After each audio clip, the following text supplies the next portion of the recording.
하나님 말씀 보겠습니다. 신약성경 마가복음 9장입니다. 신약성경 마가복음 9장 38절 말씀부터 50절까지 말씀입니다. 신약성경 약 69페이지 정도 되겠습니다. 찾으셨으면 제가 읽어드립니다. 요한이 예수께 여짜오되 선생님, 우리를 따르지 않는 어떤 자가 주의 이름으로 귀신을 내쫓는 것을 우리가 보고 우리를 따르지 아니하므로 금하였나이다. 예수께서 이르시되 금하지 말라. 내 이름을 의탁하여 능한 일을 행하고 즉시 나를 비방할 자가 없느니라. 우리를 반대하지 않는 자는 우리를 위하는 자니라. 누구든지 너희가 그리스도에게 속한 자라 하여 물 한 그릇이라도 주면 내가 진실로 너희에게 이르노니 그가 결코 상을 잃지 않으리라. 또 누구든지 나를 믿는 이 작은 자들 중 하나라도 실족하게 하면 차라리 연자맷돌이 그 목에 매여 바다에 던져지는 것이 나으니라. 만일 내 손이 너를 범죄케 하거든 찍어버리라. 장애인으로 영생에 들어가는 것이 두 손을 가지고 지옥 곧 꺼지지 않는 불에 들어가는 것보다 나으니라. 만일 내 발이 너를 범죄하게 하거든 찍어버리라. 발이 저는 자로 영생에 들어가는 것이 두 발을 가지고 지옥에 던져지는 것보다 나으니라. 만일 내 눈이 너를 범죄하게 하거든 빼버리라. 한 눈으로 하나님의 나라에 들어가는 것이 두 눈을 가지고 지옥에 던져지는 것보다 나으니라. 거기에는 구더기도 죽지 않고 불도 꺼지지 아니하느니라. 사람마다 불러서 소금 치듯 함을 받으리라. 소금은 좋은 것이로되 만일 소금이 그 맛을 잃으면 무엇을 이를 짜게 하리요. 너희 속에 소금을 두고 서로 화목하라 하시니라. 아멘. 오늘은 50번째 시간입니다. 예수님께서 말씀하신 여러가지 교훈들에 관련된 말씀을 오늘 나누게 되겠는데요. 결국 이 말씀이 예수님이 따르는 제자들이 과연 어떤 삶을 살아야 할 것인가를 알려주는 그런 제자도의 말씀과 또한 연결되어 있음을 여러분들이 기억을 하시기를 바랍니다. 그래서 오늘 내용분해를 보시면 예수님과 제자들이 걸어가야 될 길, 십자가를 지고 따를 것을 교훈하시는 사건의 마지막 단락에 관련된 이야기입니다. 우리 8번과 9번입니다. 그래서 오늘 이 말씀은 두 단락으로 되어져 있고요. 38절 말씀부터 41절까지가 나를 반대하지 않는 자가 우리를 위하는 자이다 라고 하는 말씀의 내용이 있고, 그 다음에 42절 말씀부터 50절까지가 여러가지 교훈들에 관련된 이야기로 그렇게 되어 있습니다. 특별히 오늘 여러분들이 이 말씀을 보면서 염두에 둘 것은 오늘 38절 말씀부터 38절, 39절 이 이야기가 마가복음 기록이 된 것이 보통 주후 한 60년대경의 이야기를 하게 됩니다. 그래서 어느 정도 초대교회가 형성된 시점에 이제 기록된 것이기 때문에 예수님의 이름을 가지고 쉽게 말씀드리면 마가 공동체 안에 포함되지 않은 또 다른 공동체가 있었음을 우리에게 보여주는 그런 구절이고요. 그래서 오늘 이 부분만큼은 예수님 당시의 사건의 기록이기보다 이제 마가복음 공동체가 형성된 이제 초대교회 이후의 상황의 이야기인 것을 여러분들이 일단 염두에 두시고 오늘 이 말씀을 좀 함께 공부해 나가도록 하겠습니다. 내용분해와 개요입니다. 그래서 38절 말씀부터 먼저 이제 41절까지의 말씀의 내용인데, 이제 전체적인 주제는 이제 관용에 관한 것입니다. 쉽게 말씀드리면 어떤 벽을 치지 말라고 하는 얘기죠. 경계를 두지 말라고 하는 얘기고, 품어 안으라고 하는 얘기고, 사실 관용에 관련된 이야기는 이미 우리가 지난 시간에 또 나와 있는 이야기이긴 합니다만 36절, 37절에 이미 암시가 되어 있고요. 또 여기서는 여러 경우에 들려주신 예수님의 말씀에 의하여 더 확대되고 있음을 보게 됩니다.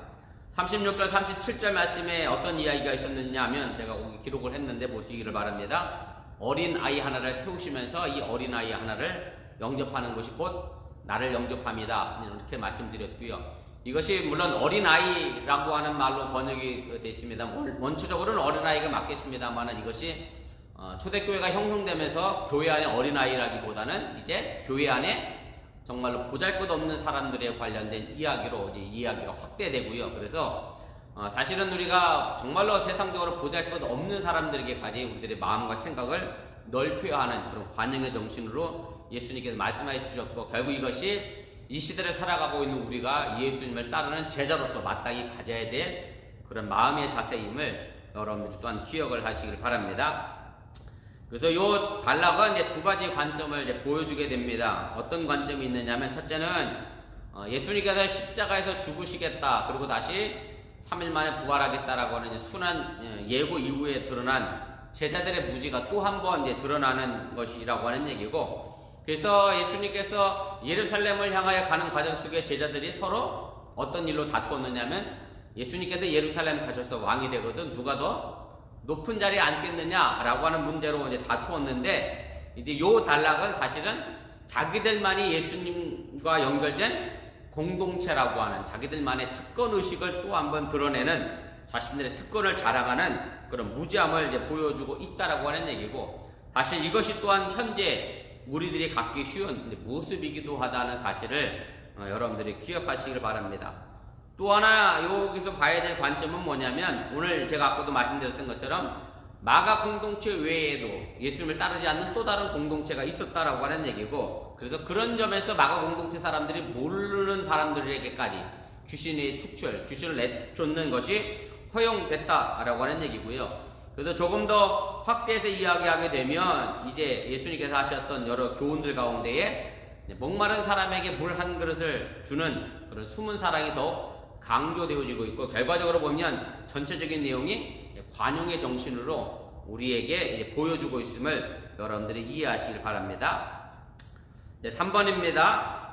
이제 42절부터 50절까지는 이제 여러 다른 경우에 들려주셨던 예수님의 말씀이 함께 이제 모여지게 됩니다. 그래서 약간은 맥락의 모양이 전체로 매끄럽게 연결이 되지 않지만, 어쨌든 예수님이 제자로서 가져야 될 사명에 관련된, 마음의 태도에 관련된 이야기들을 이제 해주고 계신데, 4번입니다. 그래서 앞에서는 보잘것없는 사람들도 감싸 안고 이제 영접할 것을 교훈한 것이라고 하면, 이제 이 부분에서는 더 적극적으로 단순히 감싸는 것으로 끝나지 않고 그 사람들을 실족하여서 넘어지지 하지 말라라고 하는 가르침으로 이제 제시되고 있다라고 하는 얘기입니다.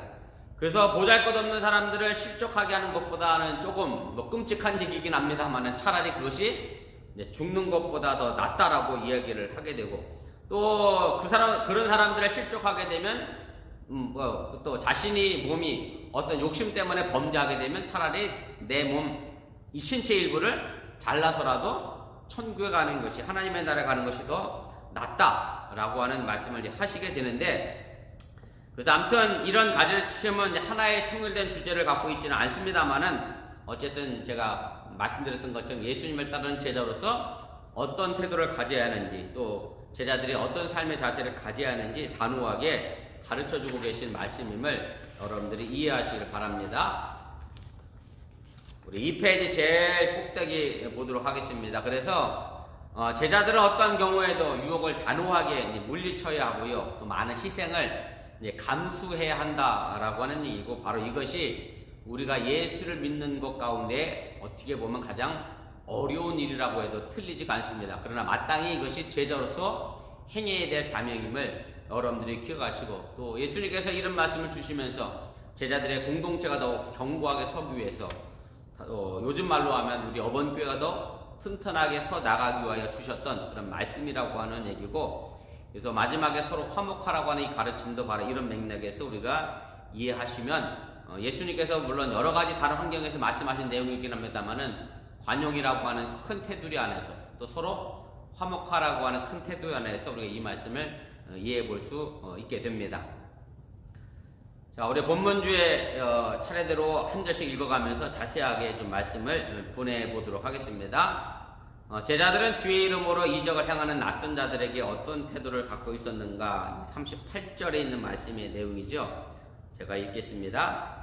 요한이 예수께 여짜오되, 선생님, 우리를 따르지 않는 어떤 자가 주의 이름으로 귀신을 내쫓는 것을 우리가 보고 우리를 따르지 아니하므로 금하였나이다, 이렇게 얘기합니다. 그래서 제자들은 다른 사람들이 예수님의 이름을 가지고 기적을 행하고 또 귀신을 내쫓는 것에 대하여 예수님께서 좀 막아주셨으면 좋겠다라고 하는 생각을 가지고 있었습니다.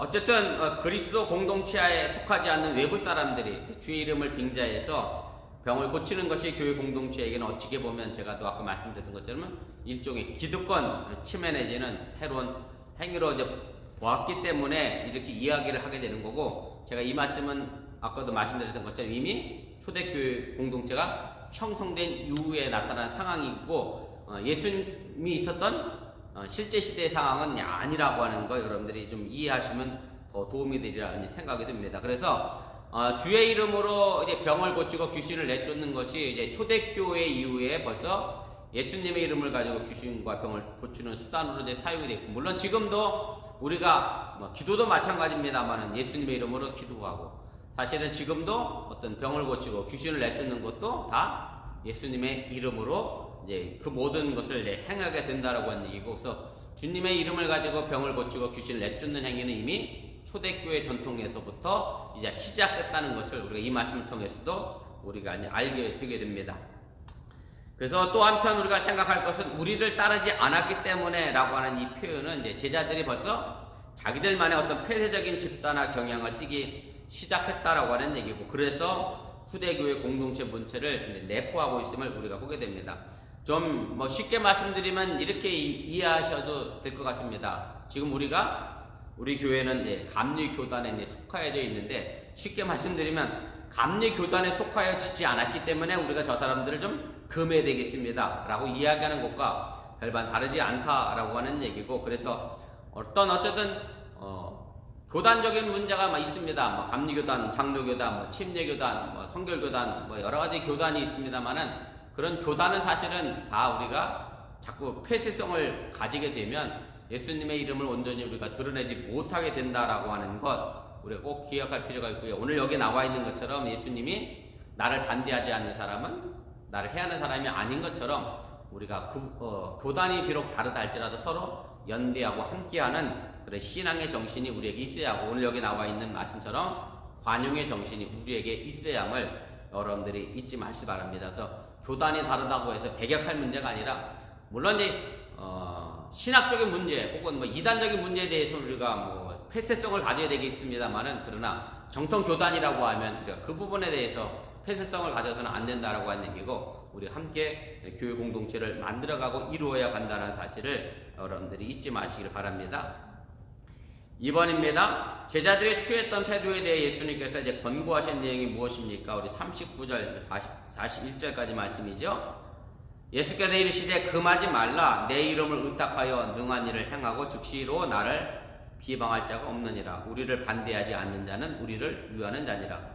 누구든지 너희가 그리스도에게 속한 자라 하여 물 한 그릇이라도 주면 내가 진실로 너희에게 이르노니 그가 결코 상을 잃지 않으리라. 이렇게 말씀을 했습니다. 그래서 예수님께서는 이제 자신들의 공동체에 속하지 않는 다른 사람들이 주의 이름으로 이적을 행하는 것을 이제 금하지 말라고 이제 권고를 하셨고, 그 이유는 오늘 여기 표현된 것처럼 예수님의 이름으로 기적을 행해놓고 적어도 그 사람들은 예수님을 욕하거나 반대하는 사람들이 아니기 때문에 그렇습니다. 그래서 예수님을 반대해서 적대 행위를 하지 않는 사람들은 어찌 보면 넓은 의미에서 보면 예수님은 같은 편이라고 생각을 했다라고 하는 얘기고, 우리가 요즘 시대에 와서 좀 살펴본다라고 하면 저희 교회도 남편이 나오지 않고 여자분들만 나오는 가정들이 있습니다만, 교회 나가는 것에 대하여 남편이 반대하지 않는다라고 하면 사실은 그분들도 다 어떻게 보면 넓은 의미로 보면 예수님의 제자라고 우리가 확대 해석할 수도 있다는 사실을 여러분들이 기억하시길 바라고, 쉽게 말씀드리면 반대하지 않기 때문에 충분히 구원의 여지가 있다는 사실 또한 여러분들이 기억하시고, 그래서 우리가 복음을 전파함에 있어서 이 부분을 또 생각해 보시기를 바랍니다. 3번입니다. 41절에 누구든지 너희가 그리스도에게 속한 자라 하여 물 한 그릇이라도 주면 이라고 하는 말씀은 37절에 있는 말씀과 자연스럽게 연결이 되는 그런 표현이라고 하는 얘기고, 제가 아까도 말씀드렸습니다만은 어린아이라고 되어 있습니다만은 이제 교회 공동체 안에서는 이것이 이제 미비한 사람들에게까지 그 이야기가 이제 확대되어져 나갔다라고 하는 얘기고, 그래서 우리 기독교의 다른 전도자들도 우리가 인정해 줘야 한다는 사실도 잊지 마시기를 바랍니다. 그래서 믿지 않지만 반대하지 않는 외부인들까지도 교회 공동체는 관용을 베풀어야 한다라고 하는 그런 의미입니다. 5번입니다. 이때 그리스도에게 속한 자라고 하는 이 표현은 그리스도의 소유가 된 사람이라고 하는 것으로 우리가 이해하시면 되고요. 사도 바울이 아주 많이 사용했던 그런 표현이고, 우리는 언제나 그리스도 안에 있는 사람들임을, 그래서 헬라어로 얘기하면 in Christ라고, 영어로 in Christ라고 되어 있는데, 어떤 예수 안에 있는 사람들은 결국 예수님에게 속한 사람들이고 예수님의 소유가 된 사람이라고 하는 얘기입니다. 제가 고린도전서 1장 12절 말씀 썼는데 이렇게 되어 있습니다. 내가 이것을 말하거니와 너희가 각각 이르되 나는 바울에게, 나는 아볼로에게, 나는 게바에게, 나는 그리스도에게 속한 자라 한다는 것이니. 그래서 우리가 그리스도 안에 있으므로 예수님의 소유가 된 사람들임을 여러분들이 믿으시길 바랍니다. 그 다음에 여기 물 한 그릇 대접하는 것이 곧 나를 대접하는 것이고, 더 넓은 의미로 얘기하면 결코 상을 잃지 않겠다라고 말씀을 드렸는데, 어찌 보면 여러분들 왜 뜬금없이 여기에 물 한 그릇이 등장하나 이렇게 생각할 수도 있습니다만, 예수님 당시에 전도자들이 어떻게 전도를 하러 다녔겠느냐를 생각해 보면 우리가 좀 쉽게 이해할 수 있는 그런 부분입니다.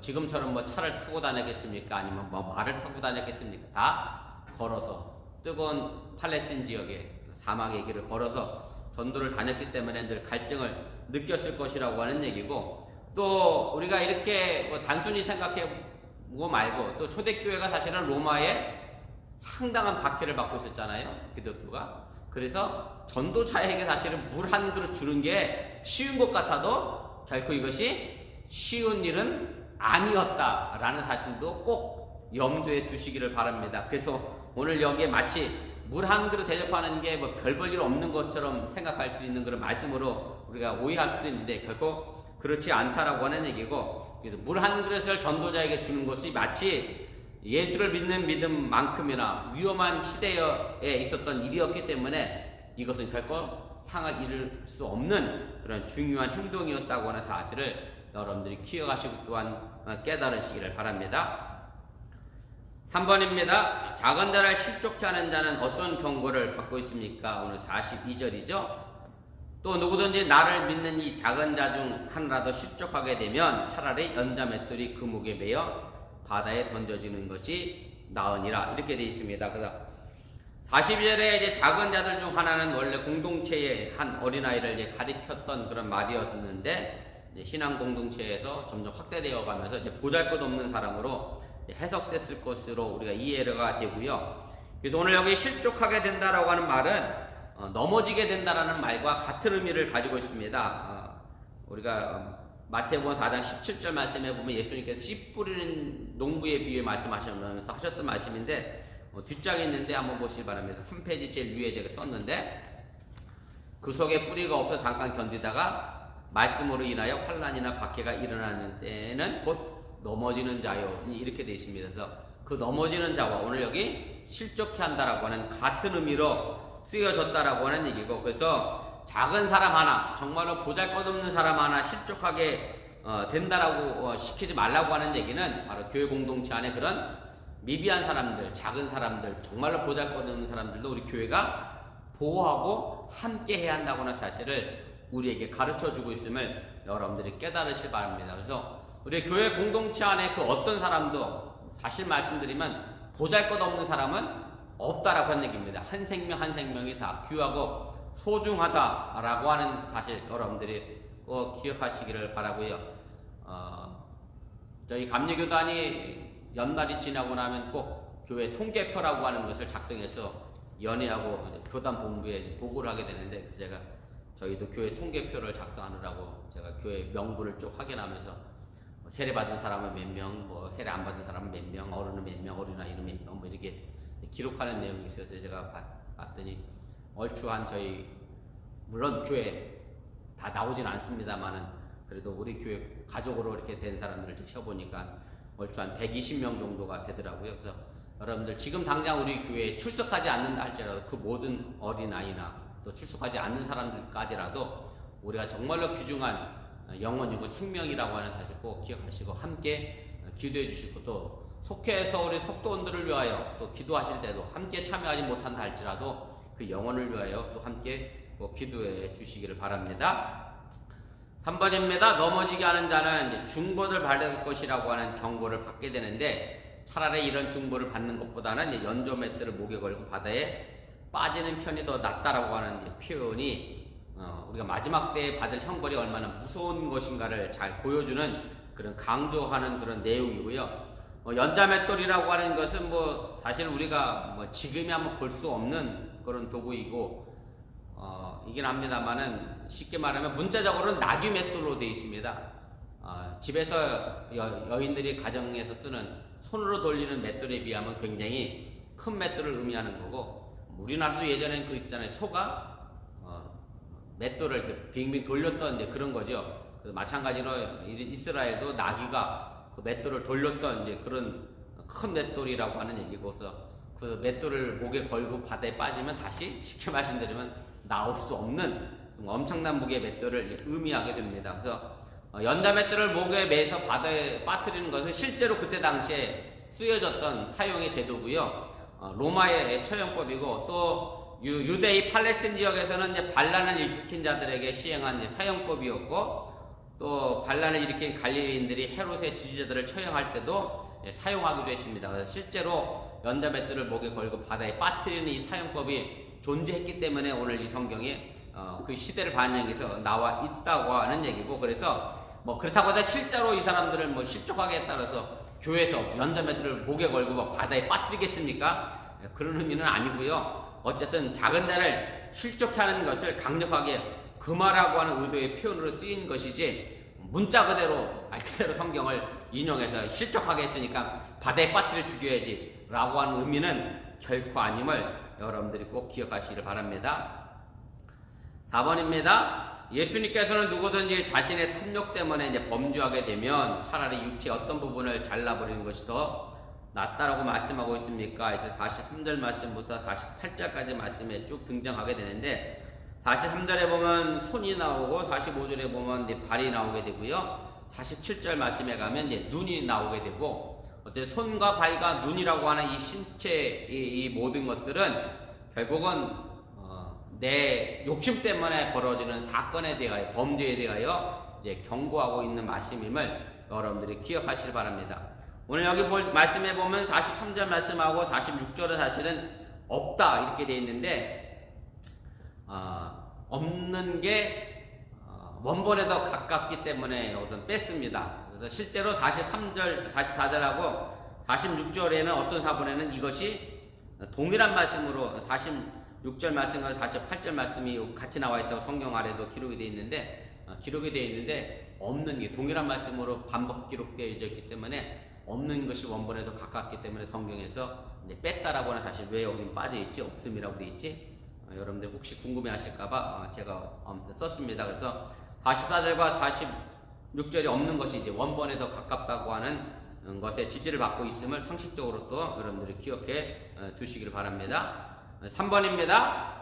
인간의 탐욕의 인체기관이죠. 여기 나와 있는 대로 손과 발과 눈에 이제 결부된 것이 결국 인간의 충동의 신체기관과 결부되어 있다고 하는 유대인의 일반적인 사상에서 이제 비록된 것이고요. 그렇기 때문에 이 부분도 문자적으로 해석해서는 안 된다라는 말씀 꼭 드리겠습니다. 말 그대로 손이 범죄했다고 해서 손 자르고 천국에 가라고 하는 말씀 결코 아니라고 하는 얘기고, 저도 실제로 본 적은 없습니다만 영화나 드라마에서 도박을 하는 사람이 도박하기 싫다고 해서 손을 잘랐다는 이야기가 갖고 그런 얘기가 들리긴 합니다만, 아무튼 그렇다고 해서 내가 손으로 누굴 때렸다고 해서 내 손 자르고 천국 가는 의미는 결코 아니고, 그렇게 문자적으로 또 이것도 해석하지 마시기를 바라고, 그래서 어쨌든 이 부분에 대해서도 마찬가지로 그만큼 범죄함에 있어서 단호하게 결단하라고 하는 그런 의미지, 이것도 문자적으로 해석하지 않기를 바랍니다. 4번입니다. 그래서 여기서는 나쁜 욕망이죠. 죄를 범하는 신체 부위를 잘라내듯이 그렇게 단호하게 죄를 끌어낼 것을 강조하고 요청하고 있는 것이라고 하는 얘기고, 그래서 몸의 한 지체를 포기함으로 해서 우리가 영원한 생명을 얻든지, 아니면 한 지체의 만족을 추구하다가 결국 죄인으로서 영원한 형벌에 처하든지 우리에게 선택하고 결단하라고 하는 그런 말의 의미라고 하는 사실을 또한 기억하시길 바랍니다. 5번입니다. 오늘 이게 성경에는 여기 지옥이라고 번역이 되어 있고 또 영어 성경에도 사실은 이제 지옥이라고 번역이 되어 있습니다만은 여기 헬라어에는 사실 지옥이라는 단어가 번역이 되어 있지 않습니다. 제가 썼는데 5번에 47절에 지옥은 히브리어 개인놈이라고 하는 뭐 조금 다른 말로 여러분 개놈 골짜기라는 말을 또 가끔 들어보셨을 것 같은데 히브리어 그것을 헬라어로 그대로 음역해서 번역을 했고요. 그래서 헬라어로 보면 게헨난이라는 단어로 썼습니다. 그래서 이 개인놈이라고 하는 골짜기가 어디에 등장하게 되느냐면 구약 성경에도 사실 이제 등장을 하게 됩니다. 이 원래의 의미는 이제 하늘의 아들의 골짜기라고 하는 의미이고 여호수아서 15장 8절에 처음 등장하게 되고요. 그래서 예루살렘 서쪽에 있는 이제 골짜기를 이제 가리키게 됩니다. 또 이것에서 이제 아하스 왕 시대의 아이들을 몰록이라고 하는 우상에게 산채로 제물을 드렸던 그런 장소로 또 등장하게 되고요. 그래서 이 개인놈 골짜기라고 하는 것이 결국 불구덩이에 던져졌던 아이들을 생각해서 결국 지옥과 연결되어져 있기 때문에 개역 성경이나 영어 성경에 지옥으로 번역되어져 있음을 여러분들이 이해하시기 바랍니다. 제가 구약 성경 말씀을 썼는데 한번 보시길 바랍니다. 여호수아 15장 8절입니다. 또 흰놈의 아들의 골짜기로 올라가서 여부스 곧 예루살렘 남쪽 어깨에 이르며 또 흰놈의 골짜기 앞 서쪽에 있는 산꼭대기에 올라가나니 이것은 르바임 골짜기 북쪽 끝이며 이렇게 되어 있고 그래서 흰놈의 아들의 골짜기라고 등장하게 되고 그 다음에 열왕기하 23장 10절 말씀이죠. 왕이 또 흰놈의 아들 골짜기에 도벳을 더럽게 하여 어떤 사람도 몰록에게 드리기 위하여 자기의 자녀를 불러 지나가지 못하게 하고 그래서 몰록이라고 하는 우상에게 자기의 자녀들을 불에 던지는 장소가 바로 이 흰놈의 골짜기였기 때문에 지옥과 연결시켜서 해석이 되어졌습니다. 그래서 이 흰놈의 골짜기는 또 유대 묵시 문학가들에게는 마지막 때 악인을 처형하는 그런 지옥의 모형으로 이해가 됐고요. 그래서 오늘 여기 나와도 있습니다만 거기는 구더기도 죽지 않고 불도 꺼지지 않는다 이렇게 되어 있고 이사야서 66장 24절 말씀에도 보면 거기도 마찬가지로 이런 내용이 있습니다. 그들이 나가서 내게 패역한 자들의 시체들을 볼 것이라. 그 벌레가 죽지 아니하며 그 불이 꺼지지 아니하여 모든 혈육에게 가증함이 되리라. 그래서 영원히 꺼지지 않는 불, 지옥으로 묘사되는 것이 바로 흰놈의 골짜기라고 하는 사실 또 여러분들이 기억해 두시길 바랍니다. 5번입니다. 마지막입니다. 불과 소금의 의미입니다. 뜬금없이 불과 소금이 등장하게 되는데 49절 50절입니다. 사람마다 불러서 소금 치듯함을 받으리라. 소금은 좋은 것이로되 만일 소금이 그 맛을 잃으면 무엇으로 이를 짜게 하리요. 너희 속에 소금을 두고서로 화목하라 하시니라. 이렇게 되어 있습니다. 그래서 불과 소금에 대해서는 많은 상징적인 의미가 있습니다만은 일반적으로 알려진 상징적 의미는 그렇죠. 제가 이번에 쓴 것처럼 소금은 맛을 보존하고 또 맛을 내고 또 썩는 것을 방지하는 부패를 막아주는 그런 역할을 하게 되고 불도 마찬가지죠. 소멸시키는 힘이 있고 태움으로 해서 깨끗하게 정화시킨다고 하는 의미를 가지고 있습니다. 그래서 오늘 여기 나와 있는 이 상징은 결국 이 땅에서 제자들이 어떤 삶의 자세를 가지고 살아가야 될 것인가 다시 말씀드리면 희생과 실현을 통해서 우리가 이루어야 될 사명이 무엇인가를 다시 한번 우리에게 가르쳐주고 있는 말씀드림을 여러분들이 기억을 하시기를 바랍니다. 그래서 제자들의 실현과 희생은 먼저 우리들 스스로가 먼저 좀 깨끗하게 하고 순화시키고 또 예수님의 삶의 제자로서 삶을 깨끗하게 하고 이제 굳게 해야 한다고 한 얘기고 또 적극적으로 얘기하면 불처럼 악을 소멸시키고 또 태워버리는 그런 역할도 해야 하고 이것이 결국 우리 기독교회가 부여된 그런 사명임을 여러분들이 잊지를 마시기 바랍니다. 그래서 우리 교회가 사실은 이 시대에 썩어져가는 것을 좀 막아낼 수 있는 그런 역할을 또 해야 되고 정말 이 교회가 악을 향해 나가는 이 세상을 정지시킬 수 있는 브레이크로 잡을 수 있는 그런 역할을 해야 한다고 하는 사실 또 기억을 하시기를 바라고 바로 세상에 나가서 우리가 이런 일들에 앞장서야 하는 것이 또 교회가 해야 될 일이라고 하는 얘기고 그렇다 해서 교회가 정치와 결탁하거나 결부하라고 하는 그런 말씀의 의미가 아니라 어쨌든 사회의 부조리에 대하여 바른 목소리를 낼 수 있는 것이 바로 교회가 되어져야 함을 여러분들이 기억을 하시길 바랍니다. 4번입니다. 50절에서의 소금은 이제 우리 기독교인이 가진 특성으로 서로 화목하게 지내는 희생의 미덕을 가르치고 있고 이 화목은 결국 섬김에서 나오는 것이고 또 우리 그리스도인들이 지내야 될 독특한 마심을 여러분들이 잊지 마시길 바랍니다. 너희 속에 소금을 두고 화목하라고 하는 이 권면은 결국은 예루살렘으로 올라가는 제자들이 더 높은 자리에 누가 앉겠느냐 다투고 싸웠던 말씀에 결론이라고 해도 우리가 틀리지 않다라고 하는 얘기고, 다투고 싸우는 삶의 모습이 아니라 서로 하나 되고 화목되어지는 모습, 이것이 우리에게 필요하고 우리에게 꼭 있어야 될 그런 모습이라고 하는 얘기고, 더 나아가 우리 어번교회 안에 서로 화목하는 모습 또한 함께 있어야 함을 여러분들이 믿으시기를 바랍니다. 우리 마지막으로 신학적 메시지로 오늘 말씀을 좀 정리를 해보겠습니다. 그래서 관용과 화목이라고 하는 큰 테두리 안에서 오늘 여러 가지 교훈들이 제시가 되어졌다고 하는 얘기고, 그래서 오늘 여기 나와 있는 이 관용과 화목은 우리 그리스도의 제자가 지켜야 될 아주 중요한 미덕이라고 하는 얘기고, 그것이 바로 예수님을 따라가는 사람들이 입장에서 보면 내 자신을 부인하고 내 십자가를 지고 예수님을 따라가는 제자도의 어떤 윤리적인 면에서도 구체적인 삶의 증거가 화목과 관용에 있음을 기억하시길 바랍니다. 그 다음에 영혼 구원의 중요성을 다시 한번 꼭 기억하시길 바랍니다. 예수님께서 범죄에서 영혼과 육신이 아울러 지옥에 던지는 것보다도 차라리 육신이 불구가 되더라도 이제 구원받는 편이 더 낫다라고 말씀하셨다고 하는 이 사실을 기억하시고, 그만큼 지옥은 우리가 피해야 될 곳이라고 하는 얘기고요. 그렇다고 해서 육신은 멸망받고 영혼만 구원받아야 되겠다라고 하는 그런 의미가 아니라, 우리 기독교는 전인 구원을 얘기합니다. 육체는 지옥 가도 괜찮고 영혼만 천국 가는 그런 개념의 구원은 결코 아님을 다시 한번 기억하시고, 우리가 어떤 육체적 구원과 영혼의 구원이 함께 동반된 전인적 구원이 우리에게 필요하고, 그러나 이 전인적 구원이 비록 되지 못한다고 하면 더 추구해야 될 것은 바로 영혼 구원에 있음을 여러분들이 기억하시길 바랍니다. 베드로전서 1장 9절 말씀이죠. 믿음의 결국 곧 영혼의 구원을 받음이라 이렇게 되어 있습니다. 아무튼 우리 어번교회가 코로나 팬데믹 이후 상황 속에서 더욱 영혼 구원에 앞장서고 함께 나갈 수 있는 그런 교회가 되도록 여러분들 기도해 주시고 또 헌신하시고 예수님의 제자로서의 삶을 살아갈 수 있기를 바랍니다.